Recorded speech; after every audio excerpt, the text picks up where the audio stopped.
du Futur Média et nous avons le plaisir de recevoir Monsieur Falilou Ba, docteur en sciences de l'information et de la communication, enseignant à l'ESEA de Dakar, expert également de la CEDEAO en communication et journalisme. L'autre invité c'est Malaw Kanté, docteur également en sociologie et en philosophie politique, enseignant-chercheur au département de philosophie de l'Université Cheikh Anta Diop de Dakar. Messieurs, bonjour. Bonjour. Alors, nous allons démarrer avec l'actualité brûlante, l'affaire Farba Ngom, le député de l'APR qui a vu son immunité parlementaire levée par l'Assemblée nationale. C'était ce vendredi 24 janvier 2025. Mais dans son camp, on dénonce une parodie, une assemblée en tout cas aux ordres de l'exécutif, parce que selon eux, les preuves exigées pour statuer sur son cas n'ont pas été fournies. Comment analyser cette affaire? On démarre par Monsieur Falilou Ba. Oui, merci bien, Jo. Je pense qu'en réalité, cet événement aujourd'hui a mobilisé tout le Sénégal. On en parle et on en reparle sur l'immunité parlementaire de M. Farba Ngom. Mais je pense qu'il devait être en fait un débat moral, un débat juridique, un débat législatif et malheureusement devenu aussi un débat politique. Politique parce que tout simplement, il y a des considérations politiques qui sont venues un peu envenimer la situation. En réalité, de quoi s'agit-il? Il s'agit en effet d'un Sénégalais qui est soupçonné d'avoir indûment obtenu des ressources financières et à qui on demande de venir éclairer la situation. Donc sur cette base-là, si en réalité ça ne serait resté qu'à cela, je pense qu'il n'y a rien d'anormal à cela. Mais ce qui s'est passé, c'est qu'en fait, il y a eu des développements politiques ou politiciens qui ont aujourd'hui rattrapé et aujourd'hui floué l'affaire. C'est quoi? Il y a en réalité que pendant les élections, la campagne des élections, M. Ousmane Sonko, qui était chef de parti, président de parti PASTEF et Premier ministre, avait laissé entendre finalement que ce sera la dernière campagne de Farba Ngom. Et je pense que ces propos-là, parce que rien n'est anodin en politique, ces propos aujourd'hui rattrapent en réalité cette situation-là. On ne peut pas aujourd'hui ne pas prêter attention à ceux qui pensent qu'il y a en réalité une machination politique qui est derrière. Et puis, il y a également que aujourd'hui aussi, dans le camp de l'opposition, il y a, moi aussi, je suis un peu sceptique quand on demande à un citoyen de venir clarifier. Je pense qu'il devrait être heureux de pouvoir apporter ses justificatifs et montrer en réalité qu'il est un peu ce qu'on lui reproche ne se passe pas. Mais dès l'instant qu'on a dit cela, on a crié également au scandale politique et tout cela est venu implément embriquer, polluer en fait cette situation-là. Donc je pense qu'aujourd'hui, ce qui devait être un débat moral, un débat juridique, un débat législatif est aujourd'hui pollué par un débat politique. Mais aujourd'hui, nous, Sénégalais, qu'est-ce qu'on veut et qu'est-ce qu'on y gagne? Ce qu'on veut simplement, c'est qu'en réalité, la machine juridique soit mise en branle et qu'elle soit mise en branle de la manière la plus simple possible, que la machine législative se mette en place en respectant les normes et les codes et qu'en réalité, la présomption d'innocence soit respectée et que le député Farba Ngom soit dans ses droits. Et je pense que si tout cela est mis en branle, je pense qu'il n'y aura pas de débat. Malaw Kanté, est-ce que vous partagez cet avis? Est-ce que l'Assemblée nationale a répondu juste à une commande politique de l'exécutif en livrant Farba Ngom à la justice? Merci, M. Jodiop. D'abord, je salue également mon collègue, M. Ba. J'ai le plaisir effectivement de rencontrer aujourd'hui. Oui, je parle pratiquement dans le même sens. Je pense que à mon niveau, il n'y a pas il ne devrait pas y avoir justement de problème, puisque c'est un citoyen qui est soupçonné, donc, ou en tout cas qu'on accuse d'une certaine façon d'avoir volé ou détourné effectivement les deniers publics. Alors, naturellement, on demande, il est député, donc on demande à ce qu'on lève effectivement son immunité. Alors, jusqu'ici, à mon avis, il n'y a vraiment pas de problème, puisque il n'y a pas de vice de procédure. Bon, j'ai écouté effectivement les députés effectivement de Benno Bokk Yakaar et en tout cas l'ensemble d'ailleurs des députés. De toute façon, il n'y a personne jusqu'ici qui a parlé de vice de procédure. Donc, je pense que l'Assemblée a respecté effectivement le droit du député Mamadou Ngom. Maintenant, ce que je déplore dans cette affaire, c'est la tournure Vraiment, je pense que M. Ba, effectivement, a parlé tout à l'heure de tout ceci. Pour une histoire, à mon avis, très simple, aujourd'hui, on en arrive, voilà, on a fait un problème politique d'une ampleur énorme.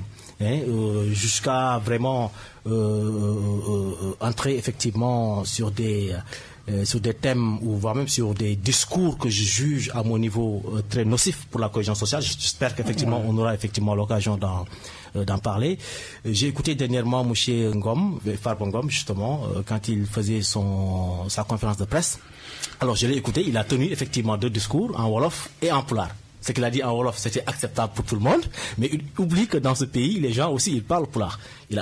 En Pulaar, justement, il a fait un discours plus ou moins ethniciste, pour ne pas dire ethnocentrique, d'une certaine façon, puisqu'il a accusé ouvertement l'État, ou en tout cas le Premier ministre, à savoir Ousmane Sonko, en tout cas de nourrir une certaine haine envers la communauté Peul ou Alpulaar. Ça, il l'a dit ouvertement. Et d'une certaine façon, si on comprend, si on analyse très bien son discours, si on fait comme une petite analyse effectivement de contenu, justement comme on dit, on se rend compte que ce qu'il veut dire par là, c'est que c'est pas Farba Ngom qui est attaqué, c'est pas un député de l'opposition qui est attaqué, mais c'est le membre d'une communauté, c'est le représentant d'une communauté. Et pour cela, toute cette communauté, effectivement, doit se lever pour se battre. C'est ça que, effectivement, c'est ça que je déplore, d'une certaine façon. Et je pense que, voilà, c'est assez dangereux, mais j'espère qu'on aura effectivement l'occasion de revenir. Justement, on peut y aller tout de suite, voilà. Parce que c'est une affaire qui, quand même, remet au goût du jour cette ethnicisation du débat politique au Sénégal depuis quelque temps. Justement,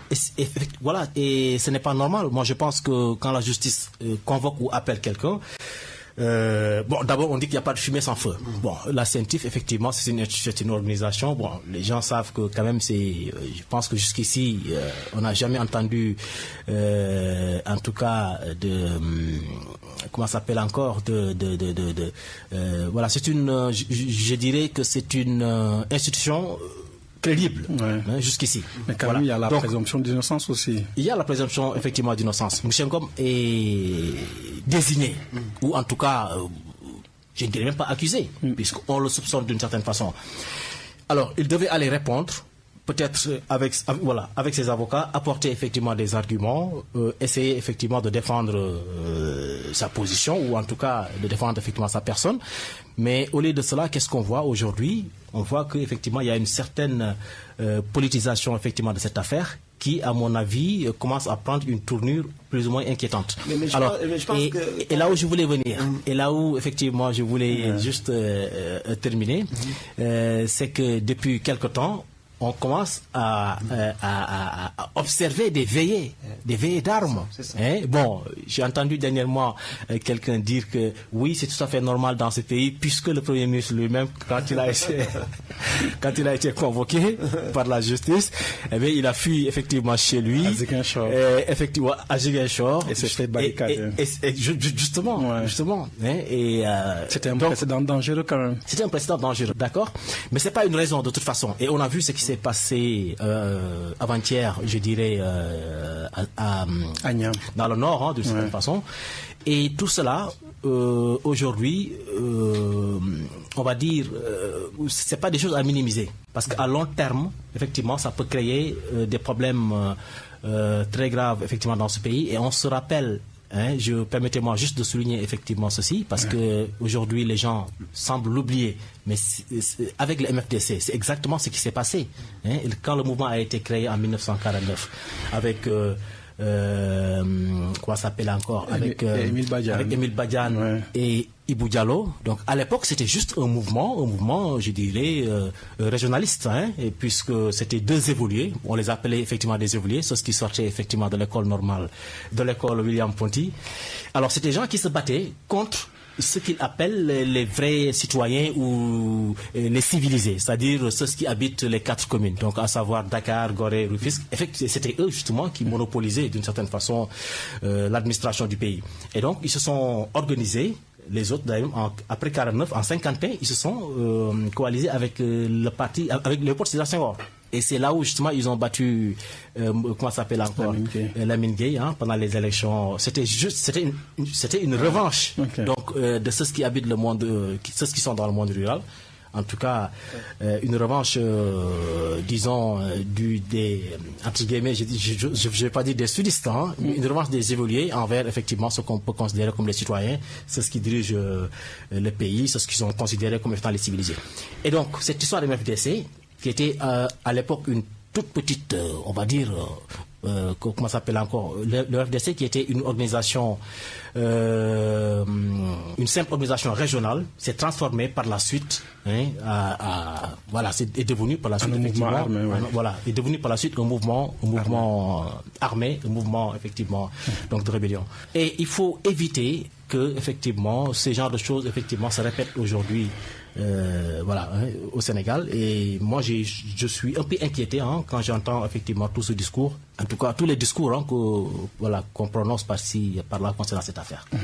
Oui, monsieur. En fait, moi, je voudrais revenir un peu sur les biais politiques qui viennent envenimer une situation morale, juridique, normale. Parce qu'en réalité, il y a aussi, comme d'un camp comme dans l'autre camp, il y a en réalité ces dérapages-là.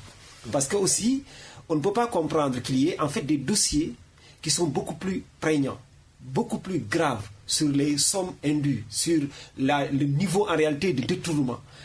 Ces dossiers-là qu'on a agités, qu'on a évoqués et que les Sénégalais attendent des réponses et que ces dossiers-là sont sur la table, mais qu'on s'empresse quand même à régler cette problématique-là de Farba Ngom. Là aussi, je pense que nous pouvons avoir des soupçons qui sont plus. De l'autre aussi, quand même, de la part de l'opposition du chef de Farba Ngom, on ne peut pas aussi comprendre qu'une simple convocation, mais on vous a convoqué à répondre et à donner vos preuves et vos justifications. Ça ne doit pas être le lieu ou bien la justification pour appeler à des manifestations, à des regroupements, à des soutiens de tout ça, comme l'a dit Dr Kanté. Je pense qu'il y a aussi quand même cela qui nous montre. Mais dans tous les cas, c'est qu'il ne faut pas que le Sénégal retourne dans ses travers. Et que retourner dans ses travers, c'est revenir en fait dans ce que nous avons vécu. Nous avons fait en réalité un chemin. Nous avons fait une trajectoire. Nous avons dépassé des difficultés. Et que ces difficultés-là, mais personne n'a le droit de nous faire revenir et retomber dans nos travers. Et ces travers, c'était quoi? C'était parfois, en réalité, un régime qui voulait fondamentalement montrer sa toute-puissance et qu'une opposition qui était pas du tout d'accord sur tout. Ce qui faisait en réalité, on était dans cette dialectique-là de action-réaction. Le Sénégal a besoin d'autre chose aujourd'hui. Je pense que, oui, aux redditions des comptes, mais il faut les faire dans les normes. Il ne faut également pas faire un ciblage politique parce que ça ne nous amène à rien. Ce que le Sénégalais a besoin aujourd'hui, c'est que nous avons élu un régime à qui nous a promis une volonté, une direction. Et que cette direction-là, nous l'attendons encore. Nous l'attendons. C'est encore très tôt de pouvoir juger, mais on a besoin en réalité d'actes forts. Et ces actes forts-là, c'est vrai qu'il y a les redditions des comptes. Le Sénégal a besoin qu'on fasse des redditions des comptes. Parce qu'on a vu ce qui s'est passé. On a vu des gens distribuer de l'argent dans ce pays-là, mais en toute impunité. On a vu des masses financières importantes du public, des Sénégalais détournés. Donc il nous faut des redditions des comptes. Mais reddition de comptes ne veut pas dire oublier également de s'attaquer aux problèmes des Sénégalais. Parce qu'aujourd'hui, les Sénégalais souffrent. La difficulté, elle est encore là. On ne peut pas nous perdre ou nous divertir dans les redditions des comptes et ne pas fondamentalement inviter les gens à nous donner des perspectives et des opportunités. Le Sénégal aujourd'hui a besoin de perspectives, d'opportunités.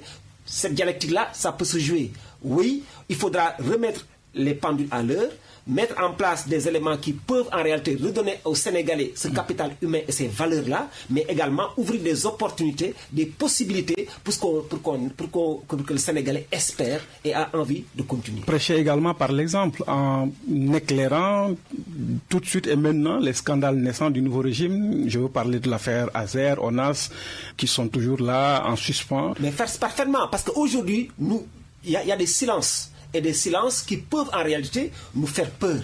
Parce que quand on s'est attaqué, il y a des débuts de soupçons sur des affaires qui sont préconisées, qui sont dites quand même des affaires de détournement, des affaires en réalité qui sont douteuses. Alors ces affaires douteuses-là, qui incriminent ou bien qui accusent, pas incriminent, mais qui accusent en réalité des gens du régime, je pense qu'il faudra aujourd'hui, comme vous l'avez dit, prêcher par l'exemple. Montrer à chaque fois qu'il y a un dérapage ou bien il y a un soupçon que le régime est prêt à s'arrêter. Parce qu'encore une fois, on ne peut plus accepter le laisser-aller qui s'était installé. Le Sénégalais ne peut plus accepter le laisser-aller qui s'était installé. Et du coup, maintenant, il faudra répondre du tic au tac. On ne peut pas permettre, parce qu'il ne faut pas donner l'impression qu'il y a des possibilités de passer entre les mailles du filet. Personne ne doit être au-dessus de la loi. Nos deniers doivent être protégés. Et je pense qu'aujourd'hui, le régime a été élu surtout par en réalité cette volonté de... Parce que ce qui s'était passé à un moment donné de l'histoire au Sénégal, c'était en réalité le règne de la corruption, de la gabégie, du clientélisme. Et je pense que pour beaucoup de choses, les Sénégalais ont sanctionné les régimes passés parce que simplement ils ne se retrouvaient pas dans ces anti-valeurs-là.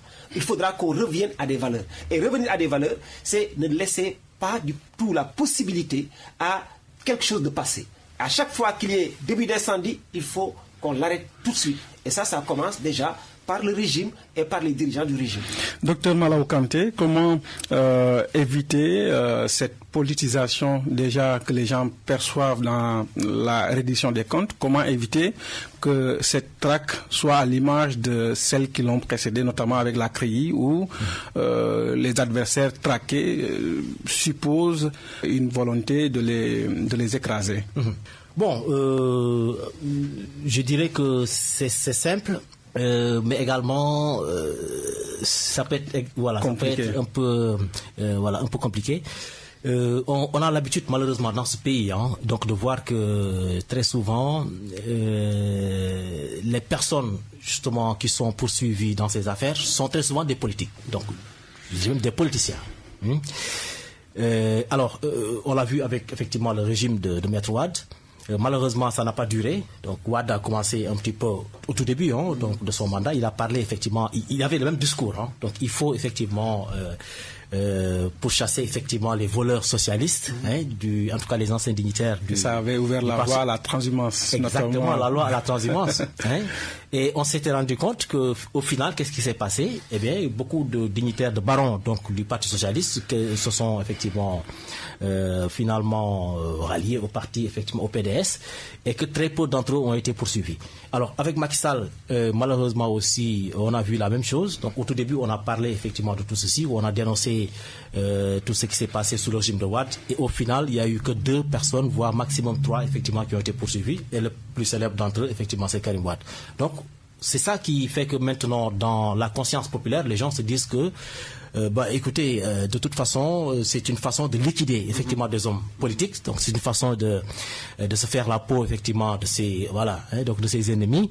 Et justement, et là où effectivement, ce qui inquiète encore le plus les gens, c'est-à-dire que les personnes qui sont soupçonnées et qui sont en général dans le régime ou en tout cas dans le parti au pouvoir, très souvent c'est des gens qui sont, disons, qui bénéficient d'une certaine immunité. Ça, on l'a constaté dès le début, ça ne date pas donc d'aujourd'hui. Ce n'est pas avec le régime donc de PASTEF ou de l'APR. Depuis le début, justement, au temps de Diouf, au temps de Wade, il y a eu des hommes soupçonnés, effectivement, qui sont protégés, effectivement, par le régime. Et c'est ça que les gens n'arrivent pas à comprendre. Alors aujourd'hui, pour le cas, par exemple, pour le cas effectivement de Farba Ngom, c'est quelqu'un justement qui dit ouvertement qu'il n'a fait aucune formation, qu'il n'a aucun métier, et qui du jour au lendemain, par exemple, se transforme en milliardaire. Bon, il y a des questions effectivement légitimes que les gens doivent se poser. Alors maintenant, voilà, l'opinion ou dans l'inconscient populaire, donc on finit effectivement par se dire que de toute façon, c'est des gens qui sont protégés donc par les régimes, et donc ils ne peuvent pas être poursuivis par le parti au pouvoir. Et voilà, donc ce qui fait que malheureusement, à chaque fois qu'on parle effectivement de reddition de comptes, à chaque fois qu'on parle de détournement ou de détournement effectivement des deniers publics, les gens pensent naturellement qu'il s'agit effectivement de règlement de comptes, qu'il s'agit effectivement de liquider des adversaires politiques. Alors, à mon avis, la solution, c'est vraiment de renforcer les corps de contrôle. C'est-à-dire comment faire effectivement pour avoir des corps de contrôle suffisamment indépendants, en tout cas des inspecteurs suffisamment libres pour pouvoir mener des enquêtes et poursuivre librement tel ou tel dignitaire ou tel homme politique. Malheureusement, ce qu'on observe jusqu'ici, c'est que les gens qui sont poursuivis sont généralement ou ne sont que dans un camp, c'est-à-dire ceux qui sont effectivement dans l'opposition. Je vous parlais tout à l'heure effectivement du cas de la France, où très souvent on voit des hommes, même des ministres, hein, donc des personnalités qui occupent de grands postes, qui sont parfois convoqués. Durant effectivement l'ancien président Nicolas Sarkozy, l'ancien président, mais je ne parle même pas de l'ancien président l'ancien président Nicolas Sarkozy, je pensais plutôt à l'affaire Cahuzac, Jérôme Cahuzac, qui était à l'époque ministre du budget. Hein, vous voyez, par exemple. Alors qu'ici en Afrique, malheureusement, tel n'est pas souvent le cas. Donc les hommes qui sont accusés, ceux qui sont indexés, ce sont des gens qui sont dans l'opposition ou des gens effectivement qui gênent qui gênent effectivement très souvent le régime en place. Mais moi, je pense qu'en fait pour terminer sur ce sujet, je pense que le nouveau régime ne peut pas oublier. Moi, j'ai confiance parce qu'en fait, ils ont été élus et je pense qu'ils ont été élus surtout sur des valeurs, quoi. Je pense que le Sénégalais, à un moment donné, moins sur le plan économique, oui, certes un peu, moins sur le plan politique. Oui, certes un peu, mais surtout sur le plan moral. Parce que nous avons été à un moment donné de l'histoire où la dégradation de nos valeurs ont été à tel point que le Sénégalais, on ne le retrouvait plus, on ne le reconnaissait plus. Mais je pense que donc, puisqu'ils ont été portés au pouvoir, le nouveau régime et les dirigeants du nouveau régime ont été portés au pouvoir grâce à cette probité morale, à cet appel quand même à la moralisation du Sénégal, de la vie politique, de la vie sociale, je pense qu'ils ne peuvent pas commettre ces erreurs-là. Donc je pense que moi j'ai bon espoir que oui, il y aura peut-être un peu parfois des difficultés, il y aura parfois peut-être un peu des petits trucs qui n'iront pas bien, mais je pense que dans l'essentiel et dans l'esprit, ils vont respecter en fait ce que les Sénégalais ont voulu, c'est-à-dire faire de sorte qu'on arrive à une moralisation et que même si le Sénégalais est pauvre, qu'il retrouve un peu sa dignité. Parce que je pense que c'est ça qu'il nous faut. Et ça va commencer à chaque fois qu'on a soupçonné quelqu'un d'avoir détourné le denier public, quel que soit son camp, quelle que soit sa personnalité, quel que soit d'où il est, qu'on puisse quand même le traquer et le ramener à la réalité et montrer un exemple que le Sénégalais aujourd'hui a changé et on a d'autres. Mais je suis tout à fait d'accord avec vous, M. Ba, de ce que vous voulez dire. Mais sauf que ce qui inquiète un petit peu les gens aussi, c'est qu'il y a eu 2 affaires récemment. Hein, je pense à l'affaire Cheikh Tidiane Dièye et ONAS et Azer. Et à Azer, justement. J'en parlais tout à l'heure. On a vu, il y a eu une certaine, je dirais, il n'y a pas eu vraiment une réaction dans ce pays qu'on arrive à faire de la politique, disons de manière plus ou moins kantienne, hein, donc d'Emmanuel Kant, hein, qui parle effectivement de moralisation effectivement de la vie publique. Mais malheureusement, quand les hommes politiques se permettent eux-mêmes justement de s'immiscer dans les affaires judiciaires, c'est là où effectivement, c'est ça qui inquiète justement, parce que moi j'ai été, ça m'a un peu étonné quand même, hein, quand j'ai entendu le Premier ministre dire que finalement ils n'ont rien fait. Le DG disons, c'est vrai. Ça m'a un peu inquiété. Je le mets dans le lot des faux pas, les premiers faux pas. C'est une erreur. Je pense qu'il faudra rectifier et puis avancer. Justement, qu'on laisse on effectivement sur cette affaire. Voilà, donc on laisse effectivement les juges faire tranquillement. Moi je pense que c'est des hommes responsables, hein. Et puis de toute façon ils l'ont vraiment démontré, hein. Ils l'ont démontré à chaque fois que le pays traverse effectivement des périodes difficiles. Donc on a vu des hommes intègres effectivement qui se lèvent pour dire non et pour prendre effectivement des mesures idoines. Donc on a les hommes qu'il faut. Maintenant il faut peut-être leur donner plus de pouvoir, hein, puisqu'on parle de séparation effectivement de pouvoir. Mais cette tripartition des pouvoirs ici au Sénégal n'a jamais été une réalité, malheureusement. Hein? Bon, peut-être pour aller rapidement. C'est peut-être un autre débat. Le président même parle dernièrement, quand j'ai écouté le président dire qu'il faut peut-être certainement augmenter les pouvoirs du président. C'est très bien. Je salue effectivement cette décision. Bon, c'est pas encore effectif, hein, de certaine façon. Mais le Premier ministre, qui est à la fois le chef, qui est donc le chef effectivement du ministre effectivement de la Justice, par exemple, ne doit pas, on va dire, imposer son agenda, donc à la disons à la justice effectivement de ce pays, qu'on laisse effectivement les magistrats et les juges travailler en exercer librement, exercer librement leur fonction. Malaw Kanté, Falilou Ba sont nos invités ce matin, donc mesdames, messieurs, sur la radio Futur Média. Ménage donc en direct sur 94.0. Économie à présent avec le chef de l'État qui, en président, messieurs, la première conférence des administrateurs et managers publics à Diamniadio, a décrit une situation économique et financière catastrophique. Il a même dit qu'il n'y a pas énormément de marge de manœuvre, notamment en termes de budget. Est-ce un aveu d'impuissance ou bien c'est une volonté de tenir le langage de vérité au peuple? Falilou. Oui, moi je pense qu'en fait des yeux neutres, en fait une analyse froide de la situation, mais nous amène à une situation difficile. Hein. Ça c'est un constat. Je pense que en fait, le président Diomaye n'a dit aux Sénégalais que ce que les Sénégalais ressentent et vivent, ce que nous vivons aujourd'hui, ce que nous ressentons aujourd'hui, c'est qu'en réalité, au quotidien, le Sénégalais est confronté à des difficultés. Ça, c'est un fait. Maintenant, une fois ceci dit, et puis par le premier des Sénégalais, il nous faut maintenant qu'on nous dise qu'est-ce qui se passe. On s'attend à 3 petites questions. Comment cela se traduit? Ensuite, qu'est-ce qui nous a amené à ça? Et puis, quelles sont les solutions qu'on peut avoir? Et je pense que la première question, on se demande comment cela se traduit dans les faits, mais c'est qu'en fait, on est, comme il l'a dit, une situation financière difficile. Le Sénégal n'a plus beaucoup de marge de manœuvre. Et je pense que ça, même si les institutions financières internationales l'ont rappelé et l'ont évoqué. Je pense que ça, c'est un élément. Mais les performances aussi économiques aujourd'hui du Sénégal sont en chute avec des entreprises, mais qui étaient des fleurons, comme le port, et qu'on voit aujourd'hui rencontrer énormément de difficultés. Et donc, ça va se traduire également par une destruction des emplois. Aujourd'hui, dans tous les secteurs, on entend des destructions, même si on arrête des contrats. Mais quand on arrête un contrat, ce qu'il faut voir, quand on détruit un emploi, il ne faut pas voir la personne elle seule, il faut voir toute la famille qui est derrière elle. En fait, c'est une propagation de la misère et de la difficulté au-delà de la personne qui a été touchée. Et même ça se manifeste également aujourd'hui par une augmentation des prix des denrées de première nécessité. Exactement, sur le marché. Aujourd'hui, le panier de la sénégalaise aujourd'hui est extrêmement difficile. Et il y a également une harmonie sociale au Sénégal. Aujourd'hui, quoi qu'on puisse dire, qui est à rude épreuve. On a vu, et ça c'est des signaux forts, on a vu la recrudescence des violences, des agressions, des viols, des pédophilies. Il y a en fait l'immigration clandestine.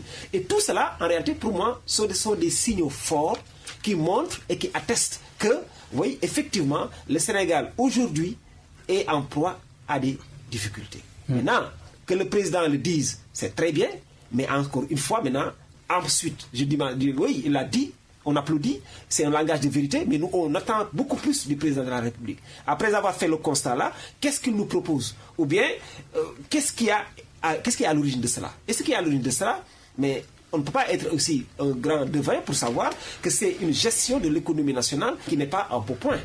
Je pense qu'il faudra également qu'on se dise, est-ce que nous avons ces capacités-là, ou bien nous avons les hommes qu'il faut à la place qu'il faut? Parce qu'aujourd'hui, une situation difficile comme la traverse le pays, mais les gens à qui on a mis dans des postes de responsabilité doivent être à même de nous amener des résultats probants. Et je pense qu'à ce niveau-là, il y a également une inexistence de travail, d'emploi. Que fait-on pour donner du travail aux Sénégalais? Je ne pense pas, c'est pas le fait, comme on l'a dit, de brandir en réalité des contrats pour aller en Espagne qui va régler le problème. C'est pas des contrats qui 1000 emplois au Qatar ou bien à Dubaï. Je pense que c'est pas ça. Il faut créer les conditions de l'emploi ici au Sénégal. Et créer les conditions de l'emploi, c'est donner encore de la possibilité aux entreprises. Je pense qu'aujourd'hui, le MEDES a rencontré le gouvernement, c'est des rencontres, des discussions qui n'ont pas beaucoup abouti. Je pense qu'aujourd'hui, j'ai vu également le président du MEDES rencontrer le FONGIP. Mais il faudra également donner à ces entreprises-là la capacité de créer de l'emploi dans ce pays-là et conserver les emplois qu'on a. Parce qu'on ne peut pas également venir dans un régime nouveau et détruire l'emploi. Même si en réalité on soupçonne que c'est des emplois qui ont été obtenus dans les crousses on diminue, au port on diminue, mais même si à la RTS on a envie de dire, on a tendance à diminuer, et en diminuant contrat au contrat, encore une fois, je rappelle qu'il ne faut pas voir la personne qu'on diminue, il faut voir toute la famille qui est derrière. Vaut mieux conserver, parce que nous ne sommes pas, un État n'est pas dans l'efficience.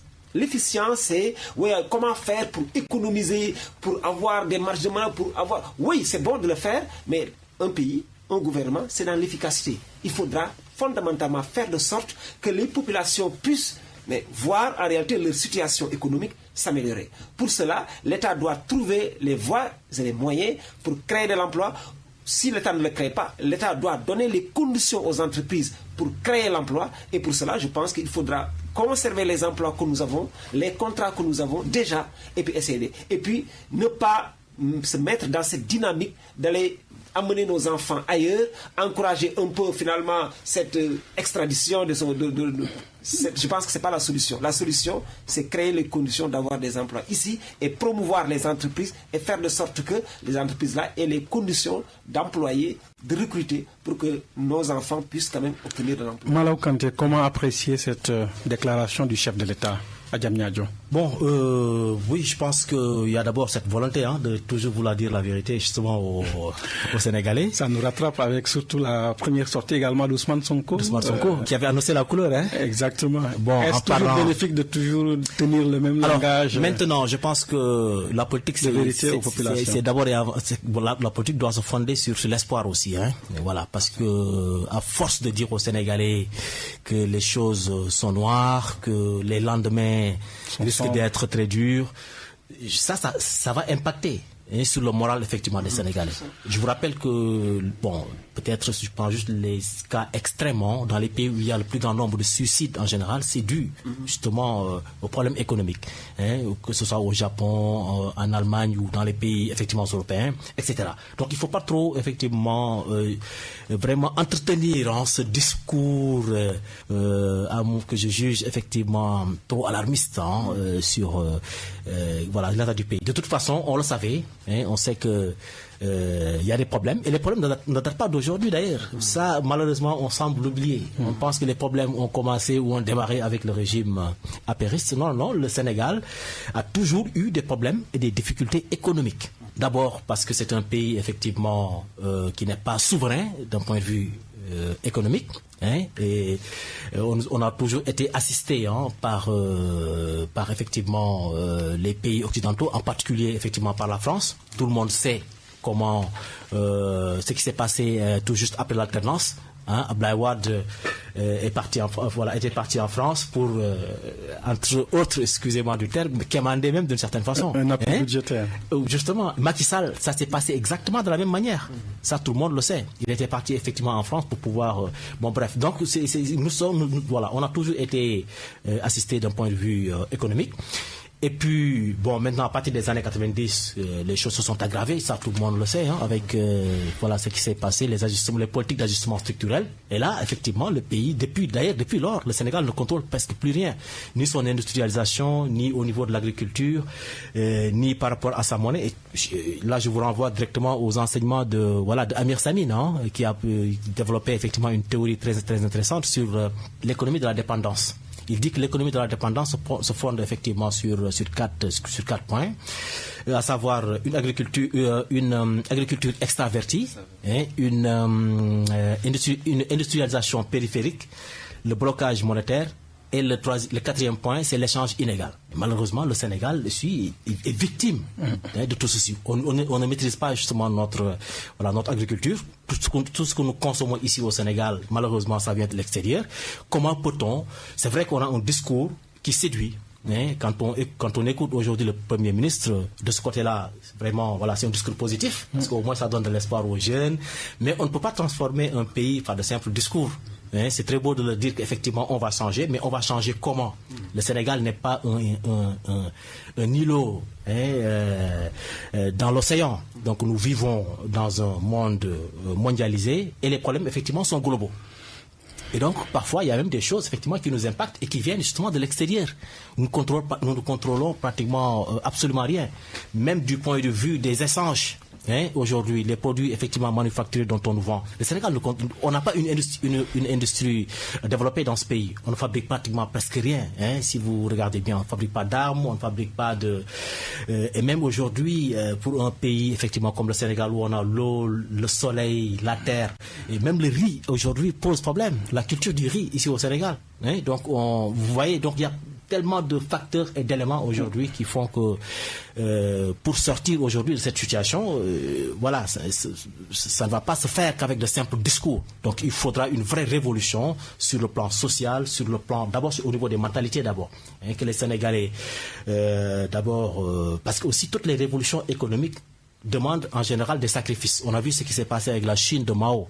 Est-ce que les Sénégalais sont prêts aujourd'hui à endurer disons 2 ans, 3 ans de galère pour pouvoir... Parce que ça se passe comme ça d'ailleurs. Il n'y a aucune révolution économique. Mais ça aussi, je pense que c'est les discours politiques qui rattrapent les discours politiques. Parce que les discours politiques d'hier, de la conquête du pouvoir, nous disaient que tout va se faire tout de suite et maintenant. Je pense que... Et ça, c'était un discours politique qui était extrêmement enthousiaste et enthousiasmant. Oui. C'est-à-dire que quand on nous disait que oui, le Sénégal va se développer, on a tout pour le développer, on va le faire très rapidement. Alors ces discours pour la conquête du pouvoir, aujourd'hui, à la confrontation de la réalité du pouvoir, on se rend compte que les discours, en fait, n'ont pas... Mais pour autant, et là, je rejoins ce que je disais, mais est-ce que pour autant, on doit développer, comme vous l'avez dit, Dr Kanté, un discours alarmiste? Je pense qu'également, un gouvernement, il a en réalité cette communication gouvernementale. Et cette communication gouvernementale, il y a un défi, comme le disait Dominique Volton. Il faut fondamentalement faire l'équilibre entre le secret nécessaire et la transparence. Il y a un secret à garder, il y a une transparence à sortir, mais il y a un secret à garder. Et je pense qu'aujourd'hui, on pêche aussi par cela. Je pense que ces vérités-là, Dr Kanté l'a dit, et je suis d'accord avec lui, ce sont des discours qui vont saper le moral des Sénégalais. Aujourd'hui, on a porté ce régime au pouvoir avec beaucoup d'enthousiasme, avec beaucoup de volonté, avec beaucoup d'engagement, avec beaucoup d'espoir. Et l'espoir a été entretenu par les discours politiques d'hier qui nous disaient que tout peut se faire et on a les possibilités pour le faire. Maintenant, à défaut de le faire, il ne faut pas nous dire aussi qu'on ne va pas les faire. Ou bien ça va être encore beaucoup plus grave. Je pense que le Sénégalais, aussi, le jeune Sénégalais n'a plus le temps d'attendre. Parce qu'on a longtemps galéré. Le jeune Sénégalais a beaucoup souffert. Et on lui a aussi vendu un discours on a longtemps trompé. Et à un moment donné, il a cru à un discours. Et ce discours-là doit être traduit dans les actes. Et là, j'invite le régime, encore une fois, à utiliser les bonnes personnes au bon poste. Justement, j'ai envie de vous demander comment, après cette analyse vraiment exhaustive de la situation économique et sociale actuelle, comment sortir de cette impasse? Oui, moi je pense qu'il ne faut pas... Les actes concrets. Oui, les actes concrets. Et pour moi, les actes concrets, c'est qu'on est en train aujourd'hui de perdre beaucoup de temps dans les redditions de comptes plutôt que dans cette expérimentation de nouvelles opportunités. Pour moi, je pense que ceux qui avaient plombé le début du règne des apéristes ne doivent servir de leçon et ne pas plomber le début du règne de Pastef et du gouvernement. On ne peut pas, encore une fois, et à chaque fois que j'entends on va chercher des niches de ressources financières ici et là, on va encore ponctionner là, on va mettre là, et ça semble être le discours qui est de mise. On va élargir l'assiette fiscale, on va essayer de taxer les gens, on va essayer de faire des fiscs, etc. Moi, quand j'entends ces trucs-là, je me dis, est-ce que nous sommes dans un régime qui va chercher de l'argent? Parce qu'en réalité, toute la force du régime d'Abdoulaye Wade, c'était cette capacité-là à inventer des possibilités de trouver de l'argent. Oui, on va taxer les billets des avions. Et ça, c'est une petite idée-là qui vaut des milliards. Et je pense qu'il faut avoir cette intelligence-là.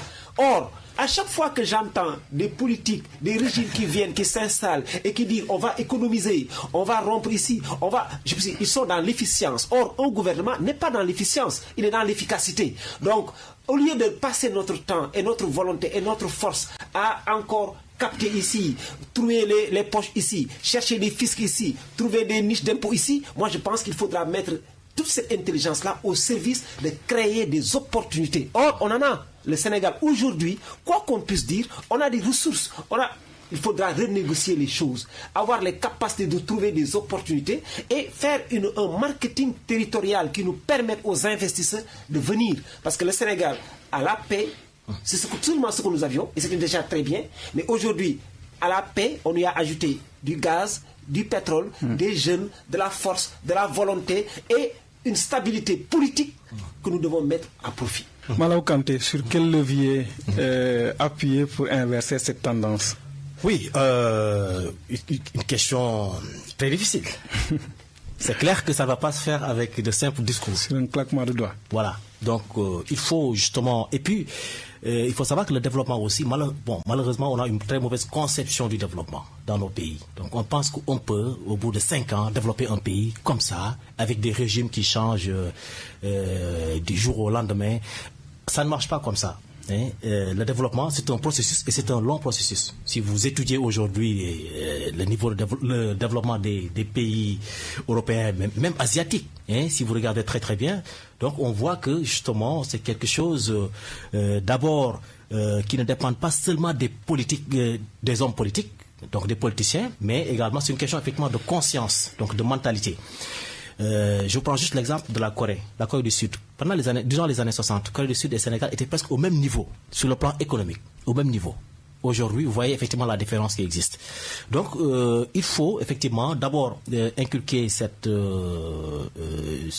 mentalité, effectivement, éduquer les Sénégalais d'abord, avoir confiance en eux, et puis à développer effectivement cette culture d'abord du patriotisme, mais également il faut savoir qu'il y a d'autres éléments très importants qui entrent en jeu, bien entendu. Parce que comment peut-on parler de développement dans un pays où, effectivement, par exemple, je prends juste l'exemple de la monnaie. Aujourd'hui, le franc CFA, par exemple, c'est une monnaie qui est garantie effectivement par la France. Et ça pose effectivement un problème à ce niveau. C'est-à-dire que les Sénégalais, même si le gouvernement sénégalais le voulait. Mais il l'a dit, on l'a dit, on nous a fait espérer, on nous a cru qu'on va s'en sortir. Ce n'est pas encore possible. Vous me parlez de la Corée et des comportements. Je pense que tout ce que Pastef a réussi et les patriotes ont réussi, c'est le patriotisme sénégalais. C'est le patriotisme. Moi, je pense mais juste pour finir, ils ont beaucoup gagné parce que aujourd'hui, on a vu des jeunes Sénégalais être capables et être dans une dynamique de porter un projet même en n'y attendant pas grand-chose. Je pense que ce patriotisme-là, ils l'ont réussi. Il reste à l'institutionnaliser peut-être pour justement bénéficier à l'ensemble. Le développement, c'est d'abord une question de comportement. Je suis tout à fait d'accord avec vous. Vous voyez, et d'ailleurs, sur ce plan-là, justement, le Premier ministre a fait quand même un travail extraordinaire. Je pense qu'il s'est quand même jamais vu quelqu'un qui aujourd'hui a presque ce pouvoir donc de soulever effectivement ou comment ça s'appelle encore de diriger toute une jeunesse ou même d'influencer, tout ce pouvoir effectivement d'influence aujourd'hui qu'il a aujourd'hui. Je pense que c'est quelque chose quand même qu'on a jamais vu dans l'histoire politique du pays. Donc c'est d'abord une question de comportement, le développement, mais ensuite effectivement, comme je disais tout à l'heure, il y a effectivement d'autres éléments qui me semblent être très importants, tels que la souveraineté au niveau d'abord de la monnaie. Est-ce que le Sénégal a aujourd'hui la capacité d'abord d'avoir sa propre monnaie? Pour commencer, je pense que la question mérite d'être posée. Est-ce que nos autorités sont prêtes effectivement à changer voilà. Je pense que la question est non. La réponse est non. Mais le plus important à mon niveau, c'est d'abord la question de l'industrialisation. Où en sommes-nous de ce point de vue? Au niveau de l'industrie, qu'est-ce qu'on fabrique au niveau local? Qu'est-ce qu'on fait? Quel est le produit sénégalais aujourd'hui qui marche très bien? Je pense qu'effectivement, c'est un problème à ce niveau. Monsieur, fenêtre sur l'international dans ce remue-ménage, donc, pour boucler, ce sera très rapidement, avec donc la prestation de serment de Donald Trump en tant que 47e président des États-Unis. Quelle place pour l'Afrique? C'est peut-être la question qui me vient comme ça à l'esprit. Oui, mais je pense que c'est une très bonne question. Parce qu'en réalité, ce qui n'a pas échappé à tout le monde, c'est que les chefs d'État africains n'ont pas été invités à cette investiture. Alors je pense qu'il faudra y tirer une leçon. C'est que nous sommes aujourd'hui, dans ce monde-là, à la présence de la montée des nationalismes. Je pense qu'il y a une vague de nationalisme en Europe, il y a une percée de nationalisme en Afrique, il y a un retour des nationalismes aux États-Unis et il y a un maintien des nationalismes en Asie. Je pense que la montée des nationalismes.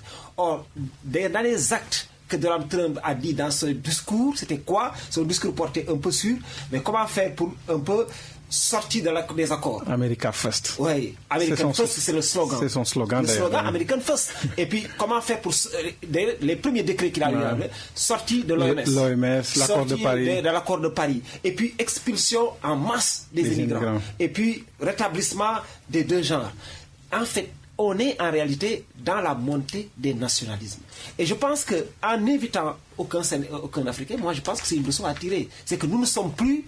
Et nous, on l'a été peut-être une fois, mais on n'est pas le centre de cette Amérique de Donald Trump. On est à la périphérie. L'Afrique est à la périphérie de ça. Donc je pense que également, avec cette montée Donald Trump nous parle de nationalisme. Donc c'est aussi le moment, aujourd'hui, quoi qu'on puisse dire, nous avons élu le régime en place avec un discours aussi de nationalisme, qui est un nationalisme assumé et puis légitime. C'est qu'il faudra également mettre le Sénégalais first.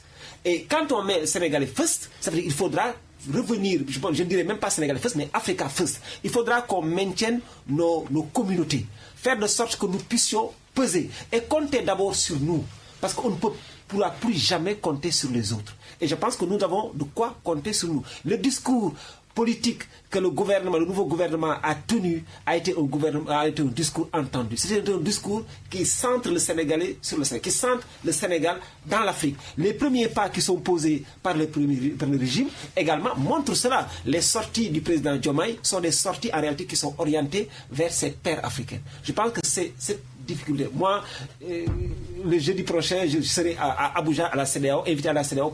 Moi, je suis très content quand je vais dans ces communautés-là, parce qu'en réalité, on ne peut compter que sur nous-mêmes. Il faudra en réalité que cette politique-là nous revienne. Toutes les autres politiques et tous les autres États qui viennent vers nous, mais c'est par intérêt. Et je pense qu'aujourd'hui, l'Amérique nous a montré le chemin. Donald Trump, quoi qu'on puisse dire, on l'aime ou on ne l'aime pas, on est d'accord ou on n'est pas d'accord, mais en réalité, il a institué cette American First qui montre en réalité qu'il faut d'abord privilégier les priorités nationales avant de s'ouvrir aux autres. On ne laissera jamais plus aucun autre régime, aucun autre pays venir en réalité supplanter et mettre en branle nos compétences, nos potentialités, se nourrir de nous. Il faudra qu'on se serve avant que les autres se servent de nous. Malaw Kanté, devrait-on attendre grand-chose de ce 47e président des États-Unis d'Amérique? Bon, oui et non à la fois. Parce que moi j'ai écouté son discours. M. Trump n'a même pas effectivement parlé de l'Afrique.